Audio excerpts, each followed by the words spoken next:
हमारे माशरे में अक्सर इखलाकियात नापैद माशरों में, खानदानों में या मोहल्लों में जब लड़ाई झगड़े अरूज पे पहुंचते हैं तो इखलाकियात एक तरफ, हम एक दूसरे पे वो इल्ज़ाम लगाते हैं, एक दूसरे पे वो ताना गरी करते हैं कि इसकी मिसाल भी कोई। हम ऐसे ऐसे इल्ज़ाम और ऐसी ऐसी इखलाकियात से गिरी हुई चीज़ों को लेकर आते हैं जिसका जवाब शायद हमको नहीं मिल सकता। इखलाकियात के किसी सबक में भी उसका जवाब मौजूद नहीं होता, ना ही उसका हकीकत से कोई ताल्लुक होता। लेकिन वो इल्ज़ाम लगाने वाला, वो झूठ बोलने वाला अक्सर अपनी बात पे बजिद रहता है और तरह तरह से इस बात को साबित करने के लिए हर तरह की दलील देता। ऐसा ही कुछ आज पाकिस्तान की सड़कों पे लगे कुछ बैनर्स आवेजा थे जिस पे किया गया, जिस पे गद्दारी का लानत मलामत और जिस पे मुजम्मत इन गद्दाराने वतन के लिए थी। ये सब कुछ नया नहीं है शायद, लेकिन इसके कॉन्सिक्वेंसेस क्या हो सकते हैं। पाकिस्तान तहरीक इंसाफ पे पाबंदी लगानी है तो ऑडियोज वीडियोस को भी जवाज बनाया जा सकता है।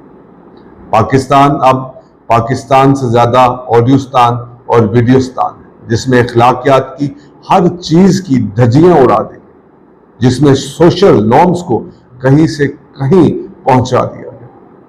इखलाकियात तो हमारी सोसाइटी में आगे ही नापैद थी, मगर हमारे बड़े, हमारे लीडरान अब किस सिमत जा रहे हैं और आगे क्या होने वाला। कैसे तहरीक इंसाफ खत्म हो पाएगी? क्या इमरान खान कभी दोबारा बाउंस बैक कर सकता, या एस्टैब्लिशमेंट इस बार हार जाएगी और कोई पॉलिटिकल पावर इस बार आगे की तरफ निकल जाएगी? क्या इमरान खान की पॉपुलैरिटी इस सब से कम हो पाएगी? यही और बहुत कुछ। अस्सलाम वालेकुम, मैं हूं यासिर मलिक एडवोकेट और आप देख रहे हैं एस्केप फ्रॉम केज। अभी हमने बैनर्स की बात की, जो कि आप पीछे देख भी रहे हैं। ये बैनर्स मुख्तलिफ शहरों की मुख्तलिफ सड़कों पे, ये जो वॉल ऑफ शेम बनाकर लगाई गई, जिसके नीचे किसी किस्म का कोई नाम लिखना मुनासिब ही नहीं समझा। इसे एक नेगेटिव किस्म की कैंपेन शुरू कर दी गई है। ये नेगेटिव कैंपेन ऑडियोज और वीडियोस के बाद शुरू हुई।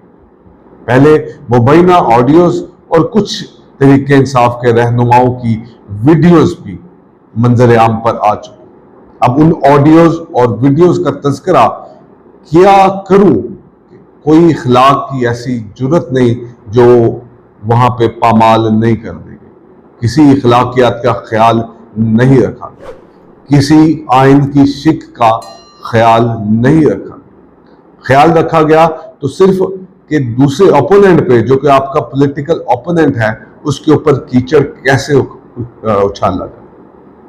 इसी कीचड़ के उछालने में, इसी इखलाकियात से गिरी हुई हरकतों में एक नया तोहफा जो इस रजीम चेंज ऑपरेशन के बाद इंपोर्टेड गवर्नमेंट ने हमको दिया with the help of establishment. इन लोगों का मशकूर होना पड़ेगा कि ये हमको वो चीजें दिखा रहे हैं जो शायद हमने 90s की दहाई में नहीं देखी, जब मियां मोहम्मद नवाज शरीफ साहब की पार्टी PMLN मोहतरमा बेनजीर भुट्टो के खिलाफ जहाज से कुछ उड़िया तस्वीर फेंका करती थी। वो दौर हमने सुना था। हम इस उम्र में नहीं थे कि हम इन चीजों को समझ सकते, लेकिन ये दौर हमने देखा। तरीकाकार बदल गया लेकिन रविश वही पुरानी। तरीकाकार बदल गया लेकिन अंदाज वही है। ये वही गली मोहल्लों की सियासत और खानदानों की वो गंदी बातें हैं जो एक दूसरे के ऊपर इल्जाम लगाते हुए हम कभी इस चीज का ख्याल नहीं करते कि हम इसकी तहकीक कर लें, इसकी रियलिटी तक चले जाएं, या हम इसके बाद कुछ और सीख लें। आखिर हुकूमत इस सबसे करना चाहती क्या? हुकूमत इमरान खान की पॉपुलैरिटी को खत्म करना चाहती। PDM गवर्नमेंट में जितने भी सियासी रहनुमा हैं, ये किसी ना किसी सूरत में इक़्तिदार में रहे हैं, किसी ना किसी सूरत में, किसी ना किसी धोखे में और किसी ना किसी तरह से। लेकिन पहली बार उनको ये एहसास है कि इमरान खान की पॉपुलैरिटी इलेक्शंस में इनको उड़ा कर रख देगी। जिसमें ये ऑपोजिशन में भी आने के काबिल नहीं रहे। तो कहीं ना कहीं बंद कमरों में एक प्लान ये भी बना कि तहरीक इंसाफ को क्रश कर दिया। क्रशिंग की मिसालें आप आजकल अपने सामने देख रहे हैं। तहरीक इंसाफ के जो कारकुनान हैं उनकी पुलिस कस्टडी हो, उनके रहनुमाओं की प्रेस कॉन्फ्रेंसेस करके ये ऐलान करना हो कि वो अब पार्टी का हिस्सा नहीं रहे, या उनकी आंखों में दिखते हुए वो आंसू, वो सिसकियां, वो आहें हों। लेकिन ये मुल्क अब रूल ऑफ लॉ से तो आ रही है जहां पे अखलाकियात का भी अब कोई नाम नहीं रहा। किसी की बेडरूम्स की वीडियो हो वो लीक करना, किसी की जाती ऑडियोज हो उसको सरेआम लीक करना, अवाम के अंदर रख देना, ये आजकल आम चलता। सो वेलकम टू ऑडियोस्तान और welcome to Videostan in spite of Pakistan. अब ये सब कुछ करने के बाद भी 9 मई का वाकया हो जाता है। अब 9 मई के वाकया जो है हर बंदा कंडेम करता है और कंडेम होना भी चाहिए, लेकिन इससे पहले इसके तहरीकात क्या थे, ये वाकया यहां तक आया कैसे, एक एक्सट्रीम लेवल तक कोई चीज पहुंच कैसे जाती है, इसके बारे में हमने ना कभी ख्याल किया, ना हम इसके बारे में इन्वेस्टिगेट करेंगे, ना हम ठंडे दिल से इसके बारे में कुछ सोचेंगे। पीडीएम की गवर्नमेंट इस टाइम पॉइंट स्कोरिंग करने में कामयाब है। वो जितने जूते पॉलिश कर सकते हैं इस टाइम जूते पॉलिश कर रहे हैं। क्या कोई पाकिस्तानी ऐसा भी है जो पाक फौज के बारे में बुरा भला सोचे, बुरा भला कहे? क्या उसकी पाकिस्तानियत उन शोहदा के ऊपर इल्जाम या उन शोहदा के मुजस्मे या उनकी यादगारों को तोड़ फोड़ करने की इजाजत उन पाकिस्तानियों का ज़मीर उनको दे सकता है? इसीलिए इस बात को सब ने कंडेम किया और ये काबिले मुजम्मत चीज भी थी। लेकिन एक चीज अहम है कि अगर हम किसी इदारे के सरबरा, किसी इदारे के आला ओहदेदार के खिलाफ कोई बात करते हैं, हमें उससे कोई शिकायत होती है, हमें उससे किसी किस्म की भी कोई तकलीफ पहुंचती है या इसका खदशा भी होता, अगर हम उसके ऊपर आवाज उठाते हैं उसका मतलब यह है कि हम उस शख्स को जो आवाज उठा रहा है उसको अपने सामने बुलाएं और सामने बुलाकर उससे पूछें कि भाई तेरा मसला क्या। इसका यह नतीजा कभी नहीं निकलता कि उनको पकड़ धकड़ और पुलिस हिरासत और हर तरह का तशद्दुद और हर तरह की ताकत उन पर इस्तेमाल कर ली जाए, क्योंकि वो सवाल उठाना शुरू हो चुके हैं। ये तहरीक इंसाफ ने यह वाकया किया या नहीं किया, इसकी इन्वेस्टिगेशन करने से पहले ही तमाम रहनुमाओं को कसूरवार गर्दान लिया गया, तमाम मुबैना तौर पर। वो अब एक चीज को जब प्रूवन लेके चलते हैं, जब एक चीज को प्रूव समझते हैं, हमारे जहन में एक चीज, एक बंदा गिल्टी हो चुका है, तो फिर हम इंसाफ के तकाजों का करेंगे क्या? इसके बाद भी गवर्नमेंट ऑफ पाकिस्तान या पीडीएम की गवर्नमेंट ने एक अजीब काम किया। उन्होंने मिलिट्री कोर्ट्स का इजाजतनामा दे दिया। अब मिलिट्री कोर्ट्स में ट्रायल होंगे। सिर्फ बात समझने की है कि पाकिस्तान की अदालतें जो सिविल कोर्ट्स हैं, तो सिविल लोगों को अगर सिविल कोर्ट्स में अगर नहीं लेके जा सकते, सिविलियन कोर्ट्स के अंदर नहीं लेके जा सकते, मिलिट्री कोर्ट से एक नई मुहिम और दूसरी चीजें पैदा हो, नफरतों के अंदर मजीद इजाफा हो। उन लोगों को भी सामने बिठाकर, जो कि पाकिस्तानी है कम अज कम, वो कोई दहशतगर्द नहीं है, उनसे भी बातचीत होनी चाहिए, उनसे भी ये मामला पूछे जाने चाहिए कि उन लोगों ने ऐसा क्यों किया। किसी के पास कोई ना कोई जस्टिफिकेशन उस एक्ट की जरूर मौजूद रही होगी।